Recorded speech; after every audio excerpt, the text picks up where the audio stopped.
Con el correr de los años, las autoridades religiosas judías impusieron una serie de normas meticulosas que detallaban las actividades que ellos consideraban que eran permitidas y prohibidas en el Shabbat. Así fueron de un extremo a otro de profanar el Shabbat y hacer caso omiso de su observancia. Pasaron a guardarlo de manera opresiva y legalista. Pero mire lo que dice la palabra en Apocalipsis 22:18. Yo testifico a todo aquel que oye las palabras de la profecía de este libro.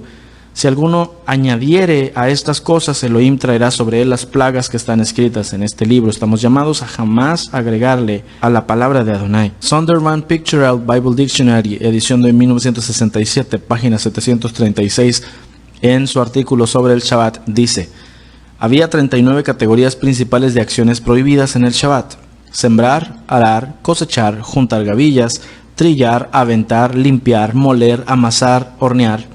Cada uno de estos enunciados principales se ampliaba detalladamente de tal forma que llegaron a definirse cientos de prohibiciones que un judío celoso de la ley oral jamás debía violar. Por ejemplo, la prohibición concerniente a hacer nudos era algo tan general que fue necesario entrar a definir qué clase de nudos podían hacerse y cuáles no, hasta que se llegó a la conclusión de que podrían hacerse los nudos que se deshicieran con una sola mano.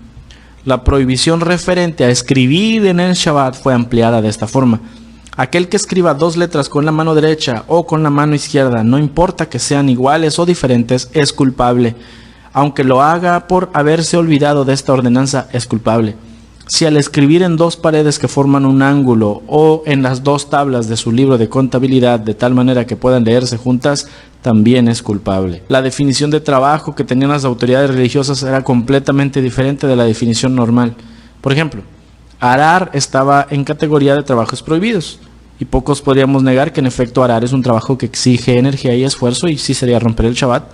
Pero, de acuerdo con el punto de vista rabínico en el primer siglo, el simple hecho de escupir en la tierra se constituía una forma de arar, ya que según la perspectiva de los rabinos, el escupitajo causaba una alteración del suelo, por lo tanto era prohibido. Las mujeres no podían mirarse en el espejo en el Shabbat, ya que de hacerlo podían encontrarse con una cana y al quitársela estarían haciendo un trabajo. Usar zapatos fabricados con clavos era prohibido debido a que el peso de los clavos haría que se llevara una carga innecesaria.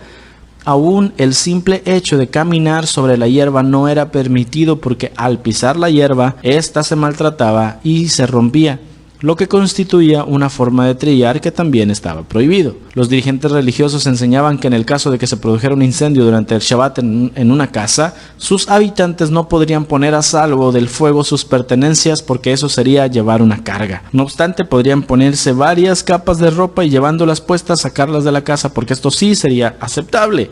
Imagínese usted, Yeshua entonces predicó y enseñó en medio de ese ambiente extremadamente crítico y plagado de censura. Sin el conocimiento entonces adecuado de ese contexto histórico, es fácil llegar a conclusiones erróneas acerca de cómo Yeshua miraba el Shabbat. Pero Yeshua lo guardaba correctamente. Él vino a guardar el Shabbat. Mateo 12:1 dice: por este mismo tiempo, un día de Shabbat, mientras Yeshua caminaba hacia la sinagoga, porque él iba a la sinagoga en el Shabbat, le fue necesario cruzar unos campos sembrados de trigo y sus discípulos, teniendo hambre, desgranándolo con sus manos comían.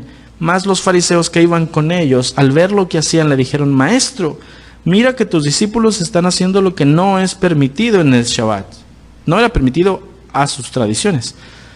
Mateo 12:3. Entonces Yeshua les instruyó, diciendo: ¿no han leído lo que hizo David cuando tuvo hambre juntamente con los que le seguían?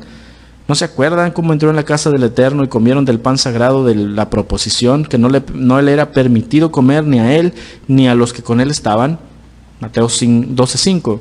Es que no han leído en la Torá que en los días de Shabbat los sacerdotes en el templo tienen que violar el Shabbat para hacer sus oficios y son sin culpa. Pues les digo que uno mayor que el templo está aquí. Por tanto, si ustedes hubieran sabido cómo interpretar bien la escritura que dice: misericordia quiero y no sacrificio, no habrían condenado a los que no han violado el espíritu del Shabbat. Mateo 12:8 dice: porque al Mesías se le ha dado autoridad incluso para decidir qué es y qué no es permitido en el Shabbat. Y la Reina Valera lo menciona porque el Hijo del Hombre es Señor del día de reposo. Yeshua siempre puso al Shabbat como algo importante. Si no, no hubiera dado los ejemplos del Tanaj para explicar su punto. Él les deja claro que ellos debían escudriñar las escrituras porque se les estaba pasando la historia de David comiéndose los panes de la proposición. Y aún peor, la lectura de un pasaje de la Torah donde muestra que los sacerdotes hacen trabajo durante el Shabbat. Y aunque lo están rompiendo, no son castigados. Al mencionar estos dos pasajes, Yeshua estaba diciendo que la esencia del Shabbat no está en dejar de hacer algo, sino en hacer lo bueno, la voluntad de Adonai. Y cuando le traen al hombre de la mano seca, él usa justamente esas palabras para referirse al significado del Shabbat. Mateo 12:12 dice, pues, ¿cuánto más vale un hombre que una oveja? Por consiguiente, es lícito hacer el bien en el Shabbat. Mateo 5:17 dice Yeshua, no piensen que he venido a anular la Torá o los profetas. No he venido a anularlos, sino a darles cumplimiento. Les aseguro que mientras existan el cielo y la tierra, ni una letra ni una tilde de la ley desaparecerán hasta que todo se haya cumplido. Todo el que infrinja uno solo de estos mandamientos, por pequeño que sea, y enseña a otros a hacer lo mismo, será considerado el más pequeño en el reino de Adonai. Pero el que los practique y enseñe será considerado grande en el reino de Adonai. Entonces, hermanos, si Yeshua no vino a abrogar o a abolir la Torah, sino a cumplirla, y él mismo dice que aquel que enseña a romper los mandamientos será considerado menor en el reino de los cielos, entonces es claro que no debemos ignorar uno de sus mandamientos más grandes, que es el Shabbat.